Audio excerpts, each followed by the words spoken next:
ನಂತರ ನೋಡಿ, 6ರ ನಂತರ ಮತ್ತು 3ರ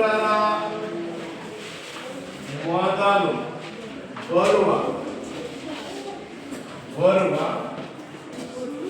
ಒಟ್ಟು 4 ಎಷ್ಟಿವೆ ಅಂತ ಕೇಳ್ತಾರೆ. ಓಕೆ, 6ರ ನಂತರ ಇಲ್ಲಿ 4 ಬಂತು, 6 3ರ ಮೊದಲು ಬರಲಿಲ್ಲ, ಇದು ಅಲ್ಲ. ಓಕೆ, 6ರ ನಂತರ 3ರ ಮೊದಲು ಇದು ಓಕೆ, ಹೌದಾ? 6ರ ನಂತರ 3ರ ಮೊದಲು ಇಲ್ಲ. ಓಕೆ, 6ರ ನಂತರ 3ರ ಮೊದಲು.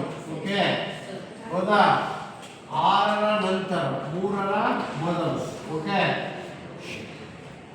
6ರ ನಂತರ 3ರ ಮೊದಲು. ಓಕೆ, ಎಷ್ಟಿದೆ ನೋಡಿ? 4 ಇದೆ. ಅಲ್ಲಿ ನೋಡಿ, ಎ 6, ಬಿ 4, ಸಿ 7, ಡಿ 5. ಯಾವ್ದು ಆನ್ಸರ್? ಅರ್ಥ ಆಯ್ತಾ? ತುಂಬಾ ಸಿಂಪಲ್ ಕನ್ನಡ. ಒಂದು ಮಾರ್ಕ್ಸ್ ಎಷ್ಟು ಈಸಿ ತಗೋಬೋದಂತ ಪ್ರಶ್ನೆ ಚೆನ್ನಾಗಿ ಅರ್ಥ ಮಾಡ್ಕೋಬೇಕು. ಇನ್ನೊಂದಿದೆ ಇದೇ ತರದ್ದು. ಓಕೆ, ನೆಕ್ಸ್ಟ್ ನೋಡೋಣ. ಇಲ್ಲೇ ಗಮನ ಹರಿಸಿ. 1 2 5 4 3 1 6 5 6 2 5 7 8 5 4 1 3 2 2. ಓಕೆ, ಇಲ್ಲಿ ಕೊಟ್ಟಿರುವ ಸಂಖ್ಯಾ ಶ್ರೇಣಿಯಲ್ಲಿ 2 ಅವಿಭಾಜ್ಯ ಸಂಖ್ಯೆಗಳ 2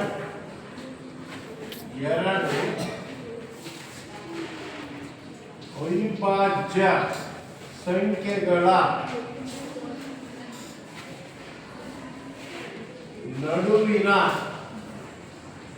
ನಡುವಿನ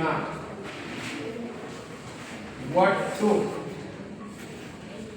ಸರಿ ಸಂಖ್ಯೆಗಳು. 2 ಅವಿಭಾಜ್ಯ ಸಂಖ್ಯೆ ಇರಬೇಕು, ಹೌದಾ? ಅದರ ನಡುವಿನ ಒಟ್ಟು ಸರಿ ಸಂಖ್ಯೆ ಇರಬೇಕು. ಅದೆಷ್ಟಿದೆ ನೋಡ. ಇದು ಅವಿಭಾಜ್ಯನ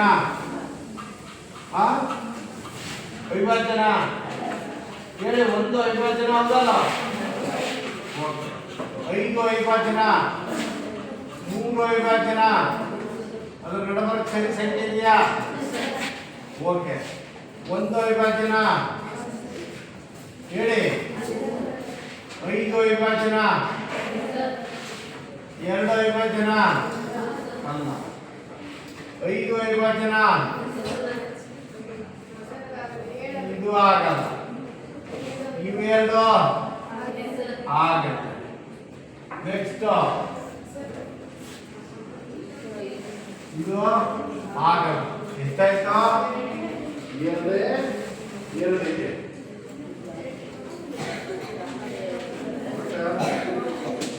ಒಂದನ್ನು ನಾವು ಕೌಂಟ್ ಮಾಡ್ಕೋಬೇಕಾ ಅಂತ ಅನಿಸ್ತಾ ಇದೆ.